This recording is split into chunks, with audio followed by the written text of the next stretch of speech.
ভাই বৃষ্টি চেয়ে পেয়ে ধান দেব মেপে। ধান গেল গড়াগড়ি, বৃষ্টি এলো তাড়াতাড়ি। এই ছড়াটি গ্রাম বাংলার মানুষের গ্রীষ্মকালের সঙ্গী। শুধু ছড়া কেটে কাজ না হলে অন্য পন্থাও নেয় গ্রামবাসী। সেরকমই খবরে আজ আমরা তীব্র তাপপ্রবাহ থেকে বাঁচতে একটু স্বস্তির বৃষ্টির আশায় ধুমধামের সাথে করানো হলো দুটি ব্যাঙের বিয়ে। সঙ্গের বিয়ের অনুষ্ঠানের সব রকম ব্যবস্থা, বিস্তারিত রিপোর্টে চলুন। জলসাজা থেকে গায়ে হলুদ, এরপর ছাতনাতলায় বিয়ের পিড়িতে বসা। সারা এলাকা জুড়ে বাজে বিয়ের সানায়। আর বিয়ে বাড়িতে ভোজ হবে না তা কি হয়? শতাধিক মানুষ খেলেন বিয়ের নেমন্তন্ন। ভাবছেন এই তীব্র তাপপ্রবাহে কার বিয়ে, কার আবার এ যেন ব্যাঙের বিয়ে।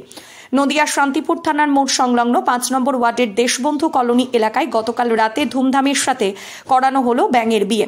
বাঙালি মতে 7 পাক ঘুরিয়ে বিয়ের সমস্ত মন্ত্র উচ্চারণ করে বিয়ে দেওয়া হলো দুটি ব্যাঙের। কারণ একটাই, একটু স্বস্তির বৃষ্টির আশায়। কথাই বলে ব্যাঙের বিয়ে দিলে নাকি বৃষ্টি হওয়ার সম্ভাবনা থাকে। আর এই কাজটা করলেন এলাকার মানুষ। দীর্ঘদিন ধরে একটানা চলছে তীব্র তাপপ্রবাহ, তারপর কাঠফাটা রোদ্দুর। এই পরিস্থিতিতে 50 বছরের রেকর্ড ছাপিয়েছে 2024 সালে। গোটা নদিয়া জেলায় আজ পর্যন্ত 44 ডিগ্রি 45 ডিগ্রি সেলসিয়াসের নাজেহাল করে ছাড়ছে মানুষকে। সকালে ঘুম থেকে উঠে টপ টপ করে পড়ছে গায়ের ঘাম, আর গা জ্বলনিতে অতিষ্ঠ প্রত্যেকটা মানুষ। এখন প্রত্যেকের মুখে মুখে একটাই কথা, কবে নামবে বৃষ্টি। আর তাতেই হয়তো এই তীব্র তাপের থেকে স্বস্তি মিলবে। যদিও গতকাল রাতে এই এলাকায় ব্যাঙের বিয়ে দেখতে শান্তিপুরের বাইরে থেকেও প্রচুর মানুষ ভিড় করে, কারণ আর 5টা বাঙালির মতো সম্পূর্ণ বিয়ের আয়োজন করা হয়েছিল। আর তাতেই মুগ্ধ করেছিল মানুষকে। দেখুন সেখানকার চিত্র এবং উদ্যোক্তারা কি জানাচ্ছেন, শুনুন।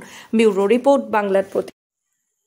আমরা বৃষ্টি আনার জন্য করছি, বৃষ্টি হয় না, গরম। এই 3 বছর ধরে করছি ব্যাঙের বিয়ে, সবাই মিলে। কি পদ্ধতিতে করলেন বিয়ে?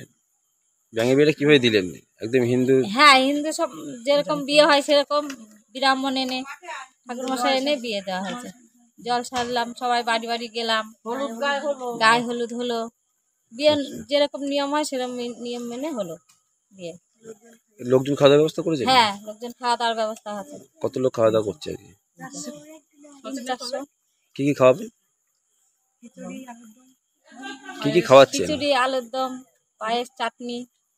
আপনারা কি আশা করছেন বৃষ্টি আসছে? হ্যাঁ, বৃষ্টি হবে তো। আপনার নাম? কল্পনা দাস। জায়গাটার নাম? দেশবন্ধু কলোনি।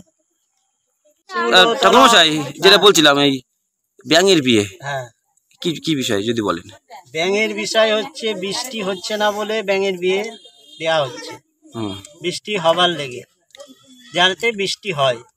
ঠিক আছে, আচ্ছা তোমাদের দুটো নাম রাখো, শুভ আর পূজা। ব্যাঙের দুটোর নাম। বিয়েটা কি একদম মানুষের বিয়ের মতনই? মানুষের বিয়ের মতো আনুষঙ্গিক অনুষ্ঠান করা হয়। ঠিক আছে, এই বিয়ে হলে বৃষ্টি হওয়ার সম্ভাবনা থাকে। ঠিক আছে, আচ্ছা। এবার তোমার নিউজ, কোন নিউজে বলছো? আচ্ছা, আপনার কি এটা কি আপনি প্রথম দিচ্ছেন? এর আগেও ব্যাঙের বিয়ে দিয়েছেন কোথাও? না, ব্যাঙের বিয়ে আমি প্রথম না। ব্যাঙের বিয়ে আমি শুনেছি এবং ব্যাঙের বিয়ে দিয়েছি আমি। আচ্ছা, এর আগে বৃষ্টি কি হয়েছে? বৃষ্টি হয়েছে, সম্ভাবনা মোটামুটি বৃষ্টি হওয়ার সম্ভাবনা আছে যাবে। তো আজকে কি বিয়ের পরে বৃষ্টি হবে বলে মনে করেন? আজকে হবে বলে সম্ভাবনা। বিয়ে তো আজকে হচ্ছে? বিয়ে হচ্ছে, হবে। হ্যাঁ, বৃষ্টি হবে। বৃষ্টি বিয়ে হওয়ার পর একটি অগ্নি জ্বালাতে হবে, অগ্নি জ্বালিয়ে তারপরে বলা হবে। আচ্ছা, আপনার নাম? আমার নাম সুনীল চক্রবর্তী। এই জায়গাটার নাম? যা দেশবন্ধু কলোনি। ঠিক আছে। বৃষ্টি হচ্ছে না সেই জন্য, বৃষ্টির জন্য। এর আগেও কি কোনোদিন দিয়েছেন? এরপর প্রথম? এবার নিয়ে 3 বার। মানে অন্য বছরে কি বৃষ্টি হয়? এই বিয়েটা কি একদম মানুষের বিয়ের মতন হচ্ছে? হ্যাঁ হ্যাঁ, সবকিছু। এই আপনার নাম? আমার নাম অন্নপূর্ণা। এই জায়গাটার নাম? দেশবন্ধু কলোনি। কেউ বলবে না, কেউ বলবে না।